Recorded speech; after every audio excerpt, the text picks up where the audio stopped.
Bonsoir à tous et bienvenue dans cette nouvelle édition de l'Africa Tonight. Au sommaire de l'actualité, 4 officiers arrêtés au Burkina Faso, 2 autres seraient en fuite.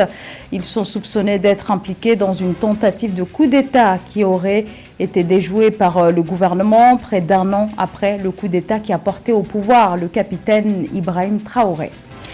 Un dialogue national en 2024 et la mise en place d'une assemblée constituante. Les futures étapes de la transition gabonaise ont été annoncées ce mercredi par le Premier ministre de transition, Raymond Ndong Sima, qui était face à la presse.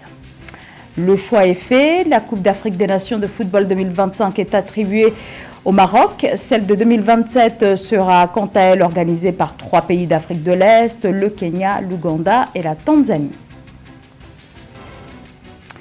4 officiers auraient été interpellés au Burkina Faso. Ils sont soupçonnés d'être impliqués dans un complot contre la sûreté de l'État. Leur arrestation intervient au lendemain des déclarations du pouvoir militaire qui a affirmé dans une déclaration que le gouvernement a déjoué une tentative de coup d'État. Samantha Saberou Saboubanga. Au lendemain de la tentative de coup d'État déjouée le 26 septembre 2023 au Burkina Faso, 4 officiers ont été mis aux arrêts pour leur présumée participation. Ils sont soupçonnés d'être impliqués dans un complot contre la sûreté de l'État, selon les informations révélées le 27 septembre 2023 par le parquet militaire de Ouagadougou. Une enquête circonstanciée a été ouverte pour élucider les faits dénoncés, précisent les autorités judiciaires du pays. Alors cela fait la énième tentative de coup d'État que nous constatons sous le régime du capitaine président Ibrahim Traoré.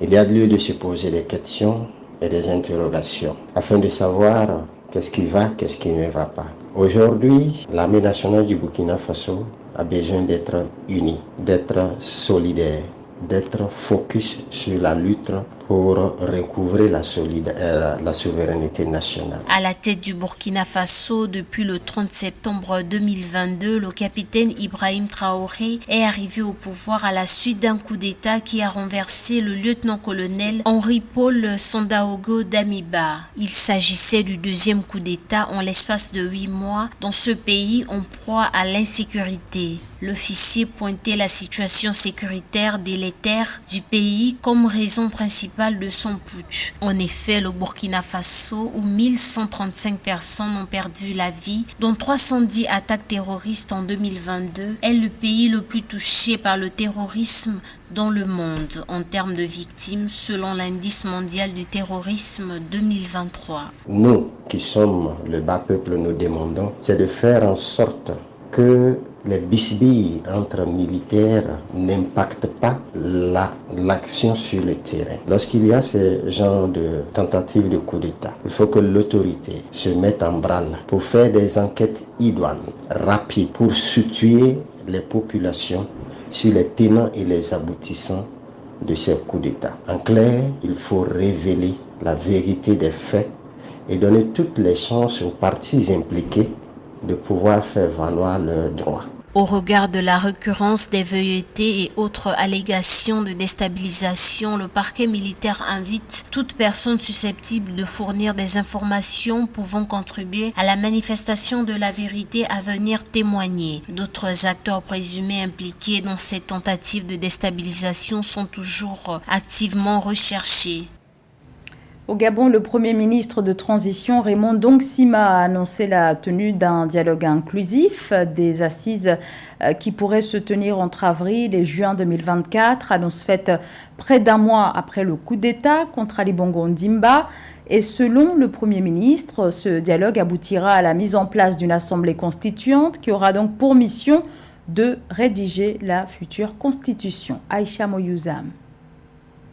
Au Gabon, les autorités de la transition multiplient les initiatives pour la construction d'une nation stable et prospère. À la faveur d'une conférence de presse tenue le 27 septembre 2023 à Libreville, Le premier ministre de la transition gabonaise, Raymond Donsima, a annoncé la tenue d'un dialogue inclusif pour discuter d'une feuille de route qui déterminera par ailleurs la durée de la transition militaire. Lors de la rencontre, le chef de gouvernement a annoncé le lancement d'un appel à contribution auprès de toutes les catégories de la population gabonaise qui disposent d'un délai fixé entre 45 et 60 jours. Ces contributions permettront d'aboutir à une synthèse utilisée comme fondement du dialogue national.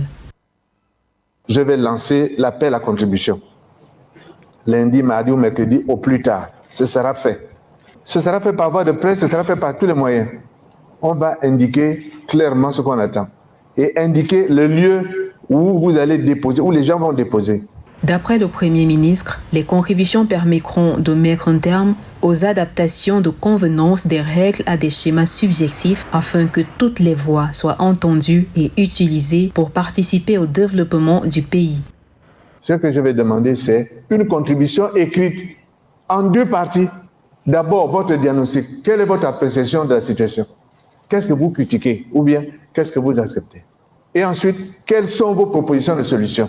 Une restitution de l'ensemble des contributions aura lieu en janvier 2024. Après prise en compte des dernières observations, le document sera adopté fin février 2024. Le grand débat national, qui devrait se tenir entre avril et juin 2024, sera l'occasion de discuter des conclusions de l'appel à contribution et de proposer des solutions concrètes aux problèmes du pays. Le 30 août 2023, l'armée a renversé le président Ali Bongo au pouvoir depuis sa première élection en 2009, quelques instants après qu'il ait été réélu au terme d'une élection jugée frauduleuse par les militaires et l'opposition.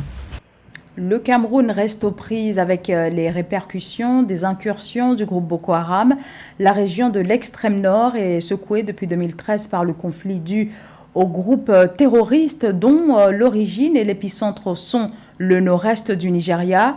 Le renforcement des opérations destinées à lutter contre la menace est donc nécessaire. Nous nous sommes justement interrogés sur la stratégie des autorités camerounaises et leurs partenaires régionaux. C'est un sujet de Philomène Tine.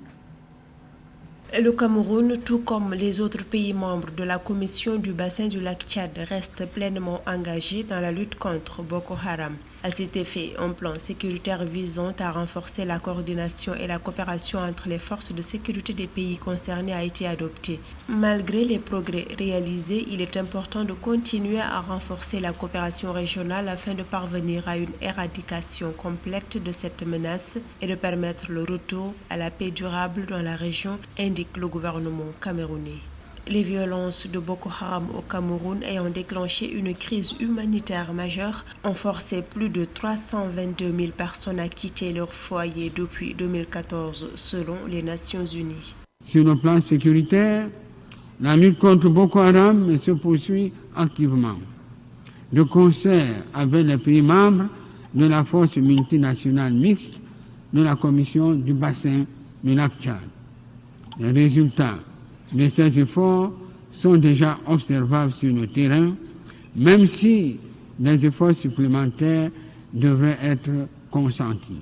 Quant à la situation sécuritaire dans les régions du nord-ouest et du sud-ouest du Cameroun, elle s'est considérablement améliorée entre reconstruction des régions anglophones, dialogue, mise en œuvre d'un système de démobilisation, de désarmement et de réinsertion des ex-combattants de la crise anglophone. Après 6 années de troubles et de violences liées aux tensions sociopolitiques et à la montée du séparatisme, il y a de bons signes en raison des efforts du gouvernement camerounais pour restaurer l'ordre et assurer la sécurité des citoyens. Dans les régions du nord-ouest et du sud-ouest, en particulier, la paix et la stabilité reviennent progressivement grâce aux actions diligentes du gouvernement et suite aux recommandations du grand dialogue national, et ce, en dépit des cas épisodiques de violence ou de prise d'otages avec demande de rançon orchestrée par les séparatistes. Au Cameroun, le Bureau de la coordination des affaires humanitaires a annoncé le retour de plus de 419 000 personnes ayant fui les 2 régions en raison du conflit. Toutefois, pour la construction d'une paix durable, le gouvernement camerounais maintient sa main tendue à ceux qui ont pris les armes et les appelle à les déposer. Un séisme de magnitude 4,9 a secoué Djibouti ce jeudi dans la matinée vers 4h22 heure locale, mais heureusement sans faire de victimes. Il y aurait eu 2 répliques de moindre intensité quelques heures plus tard. Le gouvernement a immédiatement pris la décision de maintenir fermées les écoles et les centres de formation professionnelle. Décision annoncée dans un communiqué publié par le ministère de l'Éducation nationale. Peu d'informations pour le moment sur un éventuel bilan de ce séisme survenu dans ce pays de la Corne de l'Afrique. Le secteur aurifère du Mali, l'un des principaux producteurs d'or du continent avec l'Afrique du Sud et le Ghana. L'or malien est largement exporté à travers le monde, mais malgré son positionnement et sa place dans cette industrie, le pays est menacé de se voir suspendre de l'initiative pour la transparence des industries extractives dont ce pays est membre depuis 17 ans. Explication à Menedji.